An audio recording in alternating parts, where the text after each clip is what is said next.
Welcome to உணவு நலம். வீடியோக்குள்ள போறதுக்கு முன்னால இன்னும் எங்க சேனலை சப்ஸ்கிரைப் பண்ணாதவங்க சப்ஸ்கிரைப் பண்ணிடுங்க. அப்படியே பெல் சிம்பலையும் கிளிக் பண்ணிடுங்க.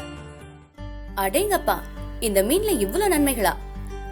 நான்வெஜ் சாப்பிடுறவங்க மட்டன் சிக்கன் அதிகமா எடுத்துக்கிறத விட மீன் வகைகளை சாப்பிட்டு வர்றது ரொம்ப நல்லது. ஆனா எந்த மீன்ல அதிக சத்து இருக்குன்னு எல்லாருக்கும் ஒரு சந்தேகம் இருக்கும். அதிக காசு கொடுத்து வாங்குற மீனை விட ரொம்ப ஈஸியா கம்மி ரேட்ல கிடைக்கிற நெத்திலி மீனை வாரத்துல ஒரு நாள் சாப்பிட்டு வந்தா எப்பேற்பட்ட நன்மைகள் தெரியுமா? இந்த மீன்ல பாலிஅன்சாச்சுரேட்டட் ஃபேட்டி ஆசிட் அதிகமா இருக்குது. இந்த மீனை சாப்பிட்டா உடல்ல நிறைஞ்சிருக்கிற கெட்ட கொழுப்புகள் குறைஞ்சு இதய நோய்கள் ஏற்படாம பாதுகாக்கும்.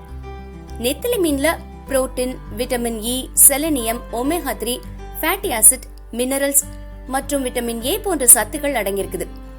20 கிராம் நெத்திலி மீன்ல நமக்கு 2 நாளைக்கு தேவையான மெக்னீசியம் இருக்கு.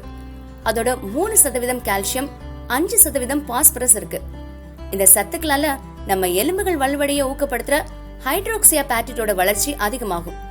உடல் செல்களுக்கு ரொம்ப அவசியமான அயன் சத்து நெத்திலி மீன்ல இருக்கிறதுனால உடலுக்கு தேவையான எனர்ஜியை ப்ரொடியூஸ் பண்ணி ரத்தத்துல இருக்கக்கூடிய பாக்டீரியாவை அழிக்க உதவுது. இதுல இருக்க ஒமேகா 3 கொழுப்பு அமிலம் குழந்தைகளோட மூளை வளர்ச்சிக்கும் பார்வை திறன் மேம்படவும் உதவுது.